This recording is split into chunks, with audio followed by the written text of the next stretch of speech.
Tudo bem, pessoal? Vamos dar início a mais uma aula de imunopatologia.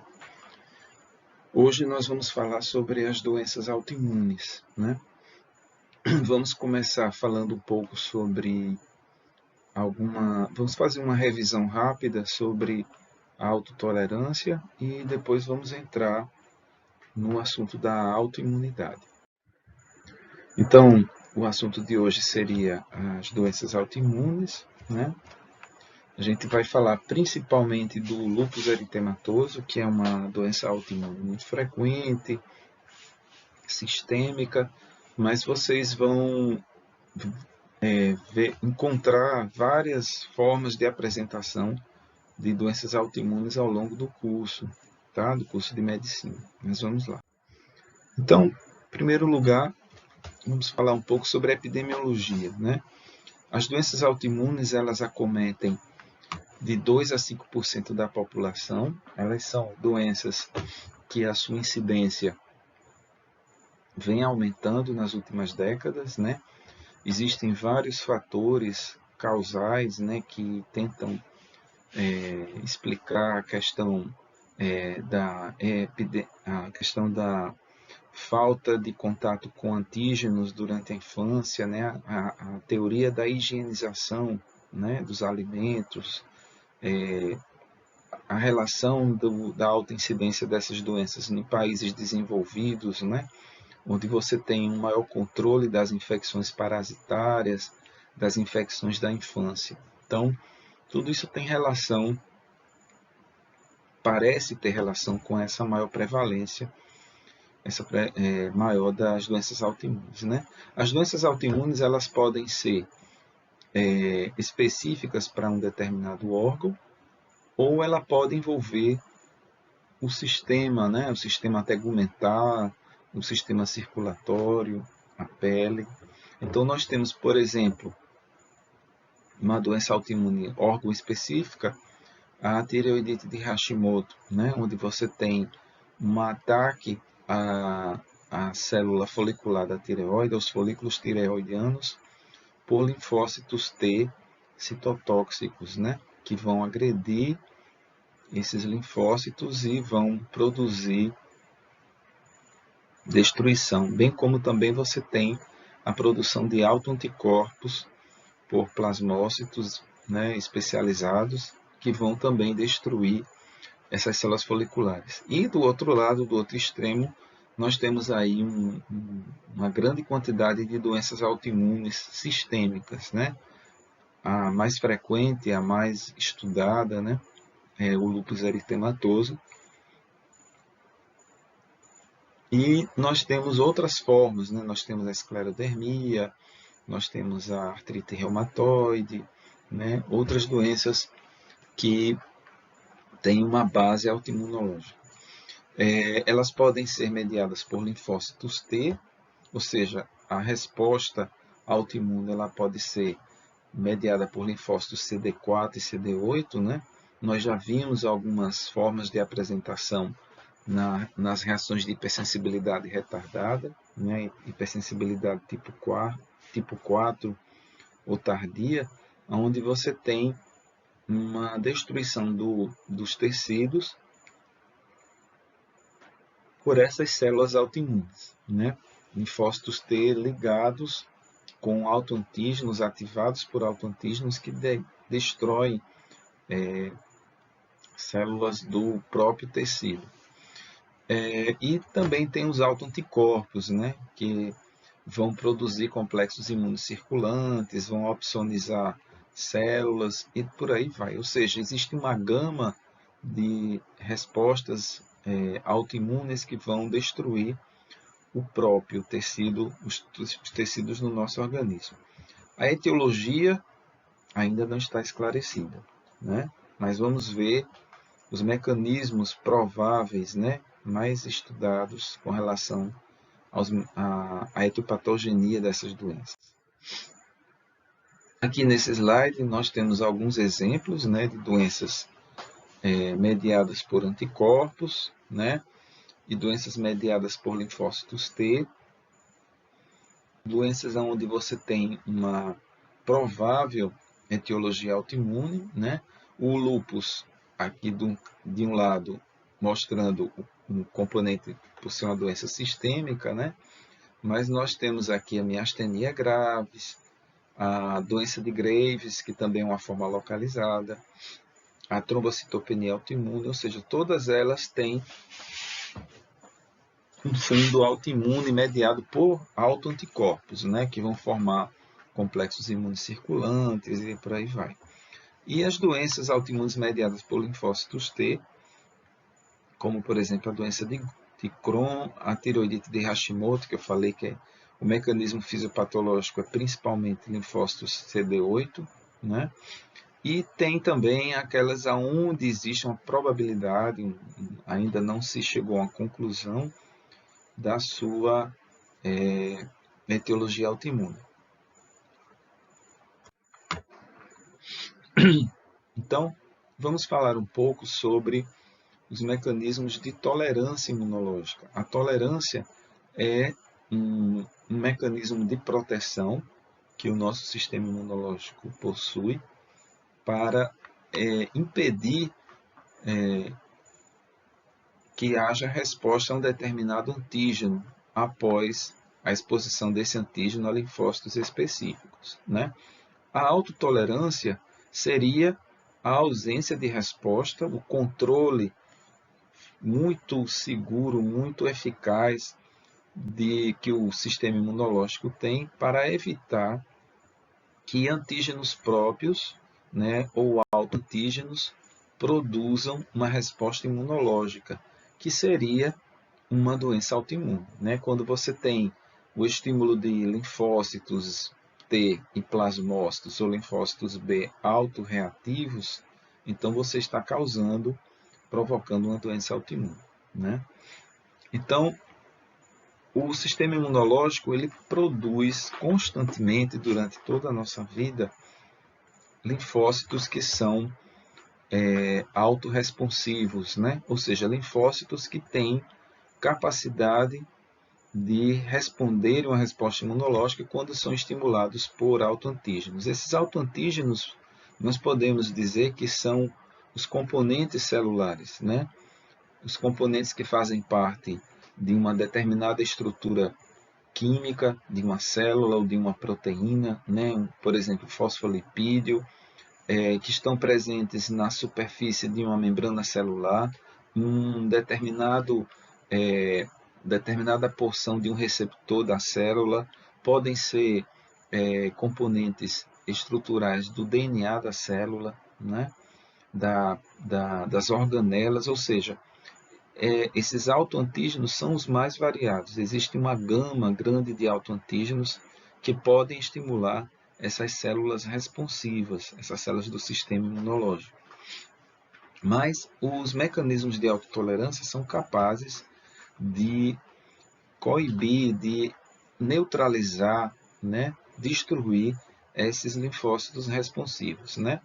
E assim o sistema imunológico ele consegue discernir, diferenciar o que é o próprio, o que não deve ser destruído, do que é antigênico, do que é o não próprio, tá? A tolerância imunológica, ela pode ser dividida em dois compartimentos, né? Nós temos inicialmente uma tolerância central, que estão nos órgãos chaves de produção dos linfócitos B e T, o timo e a medula óssea. Existem mecanismos de tolerância central que podem causar alergia, podem induzir a apoptose, né? Ou seja, são mecanismos eficazes que controlam essa tolerância, mas ao mesmo tempo esses mecanismos eles podem permitir a passagem de algum linfócito B ou T para a circulação periférica ou para os órgãos linfóides periféricos ou secundários. E aí, nesses órgãos, nós vamos ter outros mecanismos de tolerância periférica, ou seja, se não for feita a nível central, vai ser feita a nível periférico. Na tolerância central, então, nós temos o timo e a medula óssea. Aqui nós temos alguns exemplos, ó. Por exemplo, nesse exemplo aqui, O linfócito T autorreativo, ele é apresentado a um autoantígeno pela célula apresentadora de antígeno lá no timo, mas essa estimulação, ela é, digamos assim, insuficiente ou ela não é completa, né? Pela ausência de coestimuladores aqui na célula apresentadora de antígeno.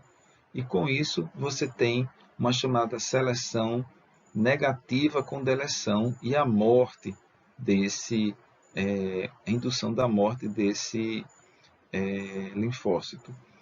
Ao mesmo tempo, alguns linfócitos autorreativos, eles sofrem, após esse estímulo antigênico, eles sofrem uma modificação e são lançados na circulação periférica como linfócitos T regulatórios ou reguladores, né? Que são linfócitos TCD4, que nós vamos ver que eles terão uma função muito importante no controle da autoimunidade. Só para corrigir aqui um pouco o que eu falei nessa primeira forma, a anergia ela não acontece aqui, eu me enganei. Aqui nós temos um mecanismo de indução da apoptose após o linfócito T, a nível central, ele encontrasse ou ele ligasse a célula apresentadora de antígeno que está apresentando, né, um antígeno internalizado através do complexo MHC, né? Ele vai apresentar a esse linfócito e essa ligação já é uma ligação que vai induzir a apoptose desse linfócito T. Então, ele é destruído, ele não passa por um mecanismo de anergia. Isso aí vai ocorrer a nível periférico, tá? Na tolerância periférica, nós temos também o reconhecimento desses autoantígenos pelos linfócitos T, né, nos tecidos periféricos, e ela ocorre porque a tolerância central ela é incompleta. Isso tanto para nível de linfócito T quanto para linfócito B. Aqui, finalizando, nós temos os mecanismos de tolerância central para o linfócito T, com a deleção que nós falamos, com a apoptose. Essa deleção também ocorre a nível de medula óssea com o linfócito B. E aqueles que conseguem escapar, eles vão sofrer também uma supressão da sua função, né? Ou eles vão ser deletados, ou vão se tornar anérgicos, né? Esses dois mecanismos, eles são muito importantes para o controle periférico desses linfócitos T autorreativos.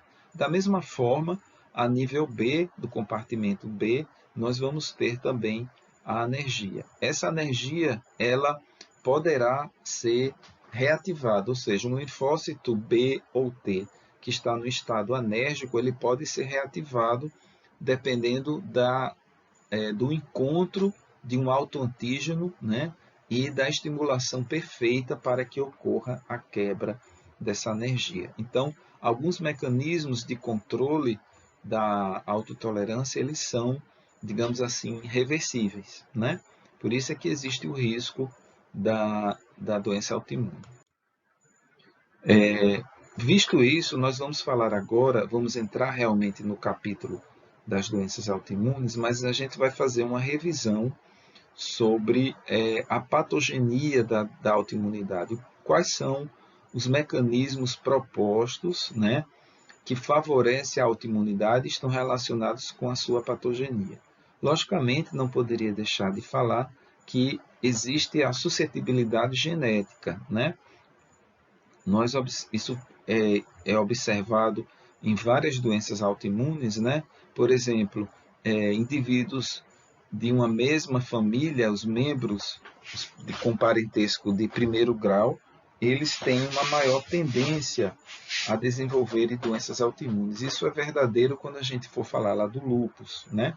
E também, se foram feitos testes sorológicos em indivíduos da mesma família, com pacientes portadores de doenças autoimunes, e foi observado níveis elevados de autoanticorpos, né? Ou de linfócitos T autorreativos nesses pacientes, mesmo esses pacientes sendo assintomáticos. Isso aconteceu, né? Existem vários genes de HLA, alelos, que têm relações com maior suscetibilidade, ou maior risco, né, de desenvolver algumas doenças autoimunes. O maior deles, o mais frequente, estudado, o mais assim, encontrado é o HLA-B27, que ele aumenta o risco de 100 a 200 vezes dos indivíduos que apresentam esse alelo a desenvolver a doença autoimune chamada espondilite anquilosante, né? E isso é observado, né, em vários outros genes do complexo HLA, né? Mas isso não sozinho não explicaria a patogênese da autoimunidade, porque muitos indivíduos que têm esses alelos, eles não desenvolvem durante a sua vida nenhum tipo de autoimunidade, tá? E também outros estudos epidemiológicos demonstraram que os genes do complexo, genes não MHC ou não HLA, também apresentam polimorfismos, principalmente nesse gene aqui do PTPN22, que está relacionado também com a maior risco de desenvolvimento de algumas doenças autoimunes, né? Então, vocês vejam que a genética, né, está envolvida na patogenia, assim como lá no câncer, né, você tem uma relação com a genética também, principalmente com a hereditariedade.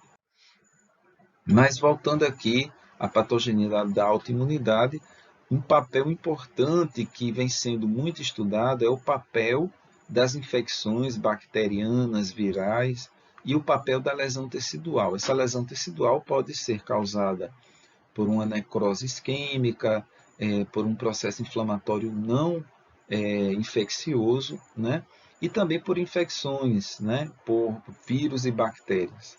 Então, nós temos várias hipóteses propostas para isso. A primeira delas é que alguns antígenos que são produzidos, que são encontrados em micro-organismos, como por exemplo as bactérias, eles possuem muita semelhança, né, molecular com autoantígenos, né? E, por exemplo, na doença reumática, que é um exemplo clássico, o paciente ele produz anticorpos contra os antígenos bacterianos do estreptococo e esse antígeno que o estreptococo possui, ele tem uma semelhança molecular muito próxima com um autoantígeno encontrado no músculo cardíaco, né? Então, quando você tem a resposta imunológica contra esse antígeno bacteriano lá na célula apresentadora de antígeno, ele acaba ativando linfócitos T autorreativos ou linfócitos B que vão produzir anticorpos contra a bactéria e anticorpos contra o que vão agredir lá a célula muscular cardíaca. E o paciente apresenta uma patologia muscular, ou aliás, uma cardiopatia decorrente disso, decorrente desse mimetismo molecular. Isso pode ser encontrado também em outras doenças autoimunes, né? Só para exemplificar o caso da doença reumática. As infecções podem liberar também autoantígenos e ocorrer uma modificação estrutural, né? Isso é uma hipótese, né? E tem muita relação com essas infecções que são de grandes dimensões, onde você tem uma liberação, uma necrose tecidual exuberante, e esses autoantígenos eles estão presentes nas células e nas bactérias, e eles podem causar, aliás, desculpe, nas células, não nas bactérias, né? Eu me enganei também, e podem causar uma modificação estrutural, e a partir daí eles serem reconhecidos pelos linfócitos autorreativos, né? E produzirem uma autoimunidade. Então aí você tem o gatilho, né, para uma reação imunológica autoimune que ela só tende a amplificar, né? Aí você vai ter mais liberação, mais lesão tecidual, mais liberação de autoantígeno e o mecanismo de ativação já foi realizado, já foi feito, né? A regulação para cima da expressão de coestimuladores nas células apresentadoras de antígenos em áreas de necrose e inflamação nas infecções, né? Então, aqui você tem a perda da energia e ativação das células T autorreativas. São mecanismos parecidos, né? Nos processos infecciosos, onde você tem muita necrose tecidual, esses autoantígenos, eles sofrem modificação, eles são internalizados pelas células apresentadoras de antígeno e lá na APC você precisa não só da ligação da célula T autorreativa com o fragmento, com o receptor da célula do complexo MHC, que é formado, que é internalizado e vai para a superfície celular se ligar com o linfócito, mas além dessa forte ligação para a ativação do linfócito T, é necessário um coestimulador, uma ligação secundária. Sem essa ligação, a célula autorreativa ela entra em anergia, tá? Mas quando existe essa coestimulação, a célula ela apresenta, né, ela está pronta para para ser ativada e agredir aquele antígeno ou produzir anticorpo e assim por diante. No caso da célula T autorreativa, isso vai acontecer e ela vai agredir aquele autoantígeno, agredir o tecido do próprio organismo, tá? Então, a perda da energia, a modificação dos autoantígenos, né, da estrutura, e o mimetismo molecular são três teorias, né, são três alterações que podem acontecer relacionadas com a lesão, infecção tecidual, que favorecem a autoimunidade.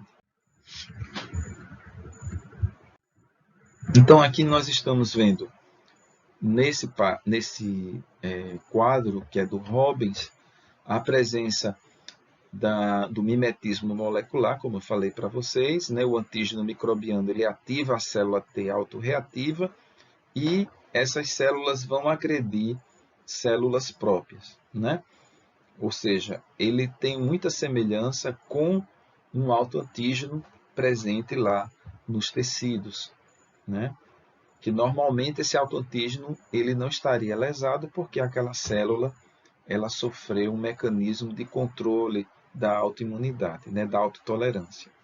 E nesse outro é a célula apresentadora de antígeno, ela ao estimular o linfócito T autorreativo, ela faz de forma completa, né?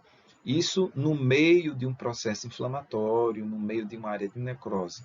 Isso se não houvesse inflamação e necrose, não ocorreria essa coestimulação. E aí a célula T autorreativa ela fica ativada de forma mais eficaz e deixa de ser anérgica.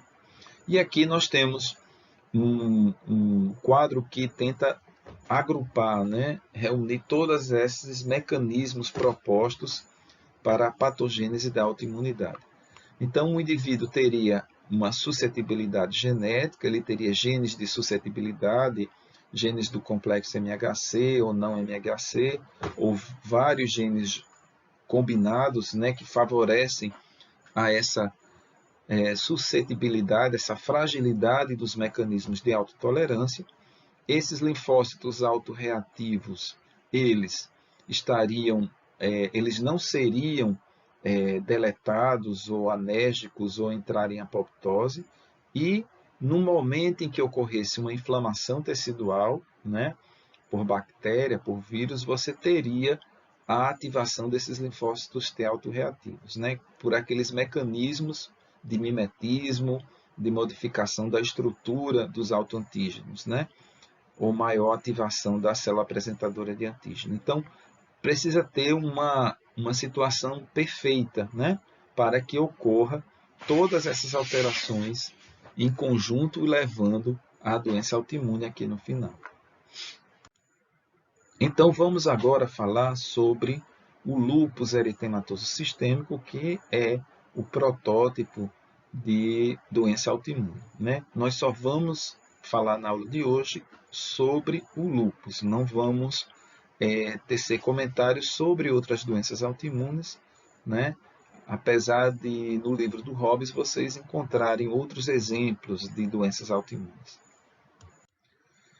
Então, o lúpus é uma doença de comportamento imprevisível, né? Porque ela pode apresentar-se de uma forma mais branda em alguns pacientes, em outros ela pode evoluir com um prognóstico pior, ou seja, apresentar uma evolução mais severa, levar a óbito do paciente, ou nesses pacientes de forma mais branda, mais crônica, o paciente apresentar uma sintomatologia que vai prolongar a vida dele, né? Vai permitir que ele viva durante muitos anos e tenha uma forma menos sintomática, né?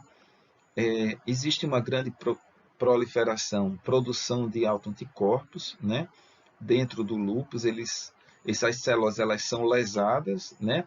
E elas liberam esses autoanticorpos e eles já são reconhecidos pelo sistema imunológico como autoantígenos e ocorre a lesão tecidual, né? Então, nós temos os antígenos antinucleares, que são os ANAs, e tem os anticorpos antifosfolipídios, que esses anticorpos são produzidos. Aliás, nós temos os anticorpos antinucleares e que agem contra os antígenos nucleares, e temos os anticorpos antifosfolipídios que vão se ligar aos fosfolipídios que estão presentes em ligações com algumas moléculas, né? Como, por exemplo, a trombina, a proteína C, né? Que estão relacionados com a coagulação. Então, várias moléculas do nosso corpo, elas apresentam essas proteínas, por exemplo, como a protrombina e a proteína C, elas apresentam ligações com esses fosfolipídios. E no paciente com lúpus são produzidos anticorpos contra esses fosfolipídios. E nós vamos ter aí um quadro clínico mais grave nesses pacientes, que eu vou falar posteriormente para vocês. O lúpus é uma doença que afeta principalmente o sexo feminino. Existe uma frequência muito maior, de 9 para 1, né? A relação mulher para homem. Vocês vão ver que o lúpus ele é uma doença que afeta mulheres na idade fértil, né? Aí vem também na sua patogenia a relação do sexo, né? De ser mais frequente em mulheres, e também da fase na mulher, na fase reprodutiva, na fase em que ela está produzindo hormônios, né? Então esse balanço hormonal que existe na mulher, esse ciclo hormonal, teria alguma relação com a patogenia do lúpus, né? Ele é mais comum em indivíduos da raça negra e da raça hispânica, né? Não quer dizer que ele não aconteça em indivíduos de outras raças, como por exemplo asiáticos, ou que o lúpus não ocorra em homens ou não ocorra em crianças, né? Nós podemos ter o lúpus em qualquer faixa etária, mas ele é predominante nesse grupo de pessoas aqui. Os critérios diagnósticos do lúpus, eles foram colocados em uma tabela pela Sociedade Americana de Reumatologia, né? São usados internacionalmente esses critérios, porque o lúpus ele pode ter uma forma de apresentação muito variada, né? De apresentação clínica. E muitas vezes essa forma de apresentação do lúpus, ela não é tão característica assim, né? E o seu diagnóstico se torna mais difícil, mais complexo. Então, existem critérios que vão de 1 ao 11, como, por exemplo, a fotossensibilidade, o rache discoide, o rache malar, doença renal, serosite, artrite, alterações neurológicas, hematológicas, imunológicas, né? Aqui vale salientar que nas alterações imunológicas, a dosagem sérica, a presença de através da imunofluorescência direta, né? A pesquisa do anticorpo anti-DNA e do anti-SMIT, né? O SMIT ou SMIT é um anticorpo presente, é um antígeno presente no núcleo das células, e a pesquisa desses dois anticorpos no paciente com lúpus, elas favorecem muito ao diagnóstico, tá? Vamos agora ver a patogenia, né, que está relacionada do lúpus eritematoso. Lógico que ela vai se assemelhar muito à patogenia que eu falei das doenças autoimunes, né? Então nós temos também a presença dos fatores genéticos, né? O lúpus tem uma associação familiar forte, né? Em mulheres da mesma família você vai ter a associação com outras doenças autoimunes, né? Você pode ter uma paciente com tireoidite de Hashimoto, com diabetes e pacientes com lúpus, diabetes tipo 1 e paciente com lúpus naquela mesma família, né? Os genes MHC que regulam a produção dos autoanticorpos existem uma tendência, né, do HLA-DQ para a sua maior produção de autoanticorpos anti-DNA, ou seja, nos pacientes que apresentam esse alelo, né?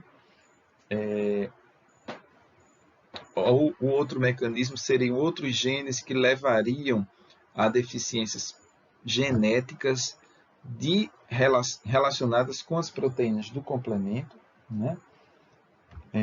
Deficiências hereditárias, e temos os fatores imunológicos, né? Que também são variados, né?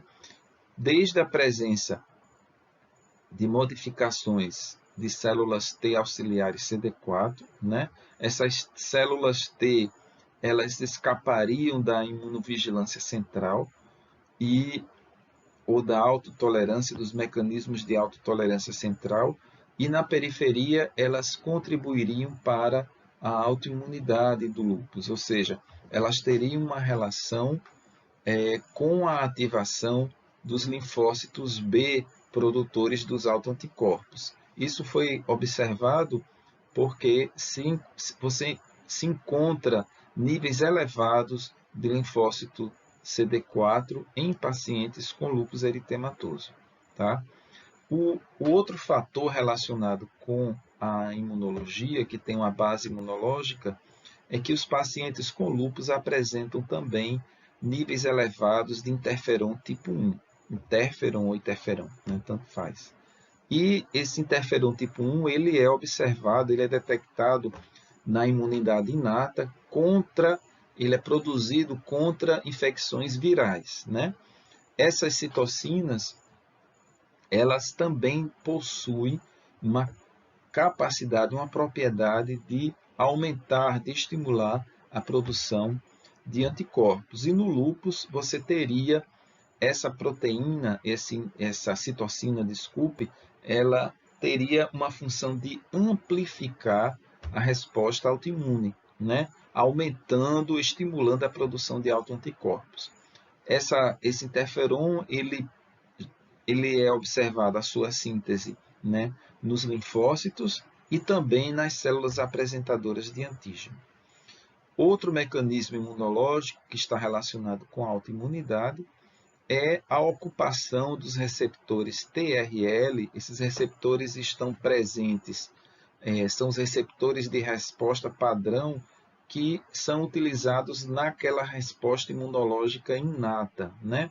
E eles estão presentes em várias células do nosso corpo e eles servem como um mecanismo imunológico de ativação das células inflamatórias da imunidade inata contra bactérias, contra vírus, ou seja, a primeira linha de defesa, esses receptores são utilizados. Então, eles são muito comuns, existem cerca de 10 receptores, uma variedade de 10 no organismo humano. E no lúpus, esses receptores eles vão ser ativados e preenchidos por antígenos nucleares, né? Que estão presentes. Esses antígenos estão presentes nos imunocomplexos que vão ativar linfócitos B. E assim, esses receptores fazem parte da ativação de linfócitos B autorreativos, né? Mesmo fazendo parte da imunidade inata. E aí nós temos um complexo aqui, né? Onde esses linfócitos B autorreativos, ativados pelos receptores TRL, eles também vão sofrer uma amplificação da resposta, ou seja, vai ocorrer um aumento na sua síntese pela ação do interferon tipo 1. Então, isso lá na resposta imunológica, no início do processo autoimune, você teria esses dois mecanismos atuando. E, por último, aqui nós temos uma falha na autotolerância dos linfócitos B, ou seja, o mesmo mecanismo que leva ao escape das células T auxiliares, CD4, que vão aumentar a produção de linfócitos B, nós temos também uma falha nos mecanismos da autotolerância das células B, ou seja, linfócitos B autorreativos, tanto a nível periférico quanto a nível central, eles escapam dos mecanismos de autotolerância. E como isso ocorre, ainda não se sabe, tá? Fatores ambientais, né? Aqui nós temos o que nós já falamos, a relação do lúpus, né? Ele ser muito frequente no sexo feminino, cromossomo X, e a relação também ainda não bem estabelecida do lúpus com os hormônios sexuais, né? Já foram feitos vários estudos, mas ainda não se conseguiu encontrar uma relação direta dos níveis hormonais que ocorrem ciclicamente, né? Ocorre essa modificação com o ciclo menstrual, ou se a mulher apresenta algum distúrbio hormonal durante a sua vida reprodutiva, se isso seria um causador dessa perda da autotolerância, levando à doença lúpica. A radiação ultravioleta, ela é bem visualizada, ela é bem detectada nos pacientes com lúpus, porque você tem, após a exposição solar, né, uma lesão na pele, nas áreas expostas, que é uma lesão causada pela fotossensibilidade, né? Então, é como se a radiação ultravioleta ela induzisse a apoptose dos linfócitos B, das células escamosas pela radiação, e essa apoptose ela causaria um processo de autoimunidade. Tanto que nós conseguimos detectar a deposição de imunocomplexos lá na junção dermoepidérmica nos pacientes com lúpus, né? E fatores ambientais, existem algumas drogas como a hidralazina, a procainamida, que causam em alguns pacientes, né, como uma reação adversa, uma forma mais frustra de lúpus eritematoso, uma forma mais localizada. Então, aqui nesse quadro, né, do Robbins também, nós estamos vendo todos os mecanismos que foram colocados até agora, né? A suscetibilidade genética, os genes de suscetibilidade, tanto para nível de linfócito B quanto T, o escape da autotolerância, né? Aqui nós estamos vendo as infecções, a lesão tecidual, causada, por exemplo, pela radiação ultravioleta, né? Liberando esses autoantígenos nucleares para a circulação, e com isso ocorrendo a associação desses dois fatores, o genético e o ambiental, promovendo a formação de autoanticorpos, né? E, além disso, nós teríamos a amplificação dessa resposta com o estímulo e proliferação e, digamos assim, diferenciação dos linfócitos B para plasmócitos produtores de autoanticorpos, e a relação do interferon tipo 1 sendo sintetizado e amplificando essa reação pela célula apresentadora de antígeno, célula dendrítica, e o complexo MHC que está presente aqui também, né? Então, nós temos aí a estimulação do linfócito B, e com isso, no final, esse linfócito B produziria, o plasmócito, melhor dizendo, os autoanticorpos que vão se ligar a esses antígenos nucleares, esses autoantígenos, produzindo complexos imunes circulantes. Então, essa reação, esse mecanismo da autoimunidade, ele vai amplificando. Você tem vários fatores, né? Quanto mais lesão ocorrer, maior será a autoimunidade. Isso ocorre no lúpus, né? Nas membranas serosas, na parede dos vasos sanguíneos, nas hemácias, você tem lesão tecidual progressiva, né? e uma acentuação, um agravamento do quadro clínico. Então, os anticorpos produzidos, ou melhor dizendo, os autoanticorpos sintetizados no lúpus, eles podem ser contra vários componentes do DNA, do núcleo do citoplasma da célula, né? Vocês vejam, contra antígenos nucleares, contra estonas, contra o DNA, todos eles vão sendo produzidos por linfócitos B autorreativos ou plasmócitos autorreativos.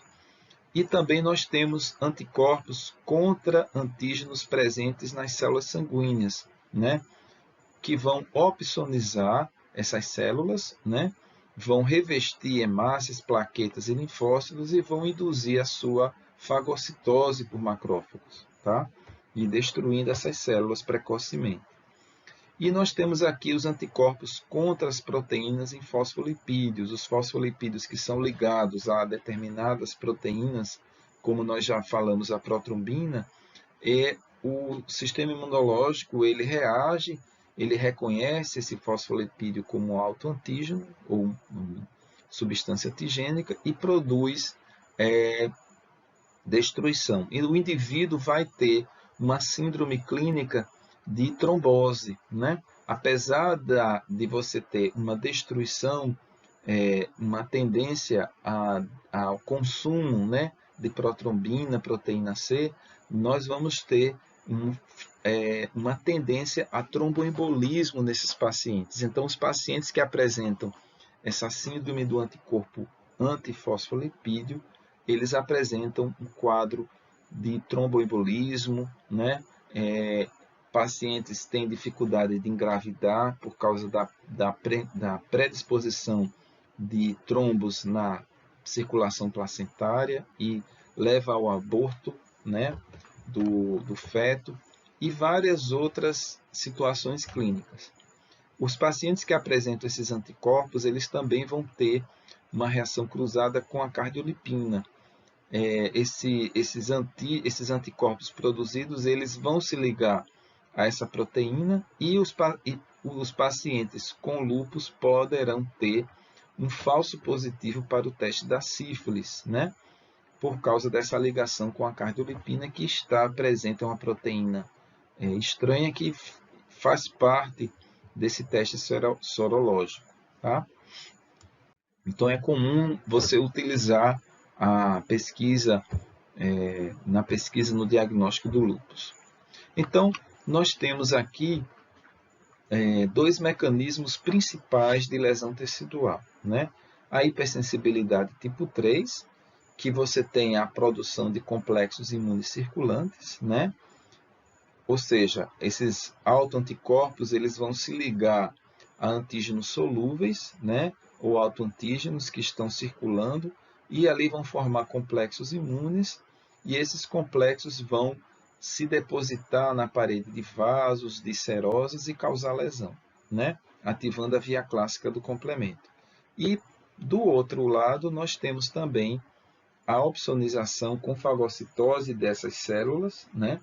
Através da ligação desses anticorpos ou autoanticorpos à superfície dessas células, né? Eles reconhecem a superfície dela como sendo antigênica, e aí nós temos a fagocitose prematura dessas células. É importante salientar a síndrome do anticorpo antifosfolipídio, que causa trombose venosa arterial, né? Esses mecanismos de trombose eles não estão bem definidos ainda. E também nós temos a pesquisa da célula lúpica, a célula LLE. Essa célula ela pode ser visualizada no sangue periférico, né? E nada mais ela não é diagnóstica de lúpus, tá? Essa célula LE, ela é quando encontrada, ela sugere, né, um mecanismo de autoimunidade. E nada mais é do que as células lesadas ligadas aos anticorpos e ocorrendo a fagocitose dessas células lesadas por um macrófago. Então, você tem a presença de um macrófago, você observa na morfologia, com uma estrutura fagocitada no seu interior, que nada mais é do que aquela célula destruída. Em alguns pacientes, nós vamos ter até a presença de autoanticorpos contra antígenos ou receptores antigênicos na superfície das células do sistema nervoso central, né, os neurônios. E alguns pacientes lúpicos eles vão apresentar complicações neuropsiquiátricas, né? O lúpus ele pode causar uma variedade grande de quadros clínicos. Nós podemos ter também lesões dermatológicas, né? Lesões que não estão relacionadas com a fotossensibilidade, mas outras lesões dermatológicas. Nós podemos ter lesões vasculares, né? Isquêmicas devido a essa necrose tecidual, alterações glomerulares graves, né? Que é a nefropatia lúpica. Nós podemos também observar lesões que são a deposição de complexos imunes nas válvulas cardíacas, né? Que é a chamada endocardite de Liebman-Sachs. E essa endocardite hoje ela não é muito comum, mas ela produz vegetações, né? Vegetações assépticas dentro que se grudam nos folhetos valvares, e aí o paciente vai ter um quadro, né, de endocardite, um quadro cardiológico grave, tá? Então nós temos a morfologia do lúpus, ela vai se caracterizar por lesões vasculares, né? Lesões renais, que aí nós temos os quadros de nefrite lúpica ou glomerulonefrite lúpica, que é distribuída, classificada em 6 classes, né? Existe uma classificação histopatológica relacionada também com o prognóstico dessa glomerulonefrite. A fotossensibilidade na pele, as lesões de fotossensibilidade, onde você vai ver células em apoptose, você vai encontrar deposição de imunocomplexos, né? Nas articulações, nós vamos observar deformidades, ou melhor dizendo, sinais de inflamação na sinóvia, né? Sem deformidades articulares, sem a produção de panos, sem deformidades na superfície articular óssea, na cartilagem, como observamos em outras doenças autoimunes, né? As lesões vasculares focais, né? E a presença dos anticorpos antineurônios, nós falamos, podem levar desde distúrbios psiquiátricos até pequenos acidentes vasculares isquêmicos no córtex cerebral, a endocardite de Liebman-Sachs no coração, as arteriopatias que podem acometer o baço, né? As serosites que os pacientes com lúpus apresentam, derrame pleural, derrame peritoneal, devido à inflamação dessa superfície serosa pela lesão do complexo imune. E os pacientes com lúpus vão apresentar alterações, doenças secundárias, né? Eles podem apresentar, por exemplo, a aterosclerose precoce, hipertensão secundária devido à nefropatia e a aterosclerose devido ao uso prolongado de corticosteroides. Aqui nós temos a classificação da nefropatia lúpica, né? O slide eu coloquei aqui, não dá para a gente ler, mas só para vocês entenderem a complexidade, né, de lesões morfológicas que existem na nefropatia. E aqui nós vamos ver agora alguns exemplos morfológicos, detalhes morfológicos de como o lúpus se apresenta nos rins e em outros órgãos, né? Aqui nós temos, por exemplo, uma nefrite lúpica, que é chamada de focal proliferativa, né? Esse nome focal proliferativa se deve a características morfológicas, né? De ser uma lesão localizada no glomérulo e de ser uma lesão que se caracteriza pelo acúmulo de células inflamatórias e proliferação de outras, né? Mas ela tem também essa área de necrose, né? Como vocês estão vendo aqui. Uma necrose do tipo fibrinoide, que é semelhante àquela necrose fibrinoide lá da vasculite da hipersensibilidade tipo 3 que eu mostrei na aula passada. Aqui já é uma outra forma de nefropatia. O glomérulo, como da foto anterior, ele está hipercelular. Vocês observem que os capilares glomerulares eles estão repletos de células inflamatórias agudas e crônicas, tá? Então aqui, e também há uma proliferação das células endoteliais aqui, ou seja, é um glomérulo hipercelular e é chamada de nefrite lúpica difusa.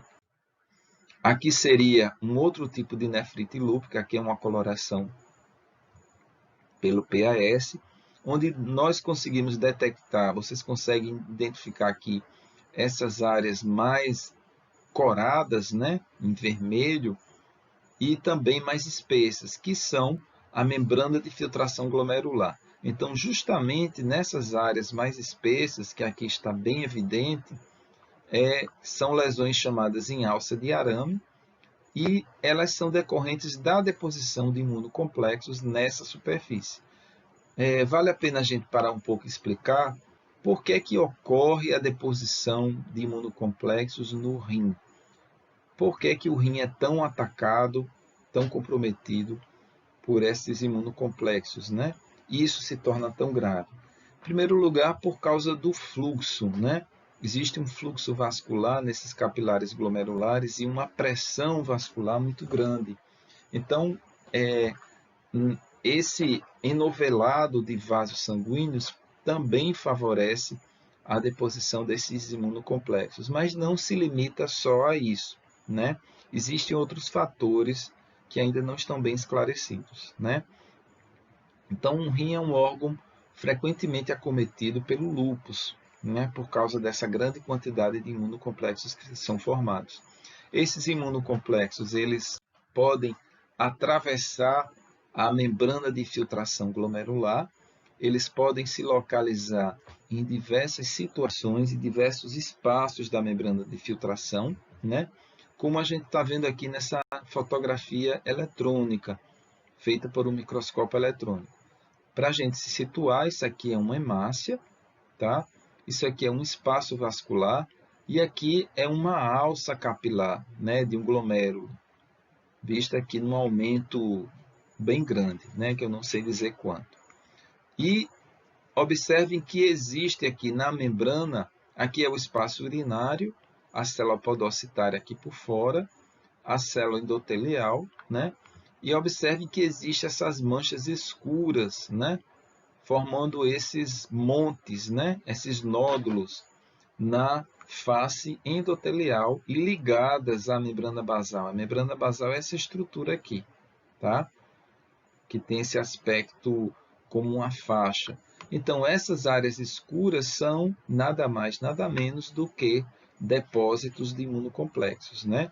Eles estão localizados nessa região e eles vão produzir, vão provocar uma série de reações inflamatórias, ativando o complemento, migração, quimiotaxia de macrófagos, de neutrófilos, trombose, né? Tudo isso pode acontecer de forma variada. A imunofluorescência, que você vai detectar o tipo de padrão, né, o padrão observado e também o tipo de anticorpo que está depositado. Então, nesse glomérulo, essa cor verde maçã, né, formando essas áreas fosforescentes ou fluorescentes, melhor dizendo, elas são decorrentes de uma reação antígeno-anticorpo com uma substância fluorescente que se ligou ao imunocomplexo já depositado nessa membrana de filtração glomerular e deu esse aspecto chamado padrão granular, que é o padrão mais comumente observado no lúpus, tá? Então, aqui um outro meio de diagnóstico que pode ser utilizado na biópsia renal, além da biópsia da microscopia óptica e das colorações especiais. Na pele, um paciente com lúpus, vejam que aqui existe uma atrofia da pele. Essas células escamosas aqui, muitas delas estão em apoptose, e nós observamos também um infiltrado inflamatório aqui, que deve ser constituído principalmente por linfócitos B, desculpe.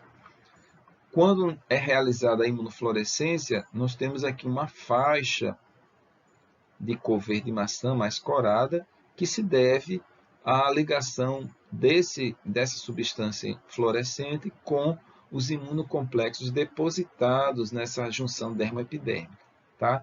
Indicando realmente que é uma doença autoimune e que está ocorrendo lesão nessa pele que foi previamente causada pela exposição ultravioleta, né? As lesões lá da fotossensibilidade.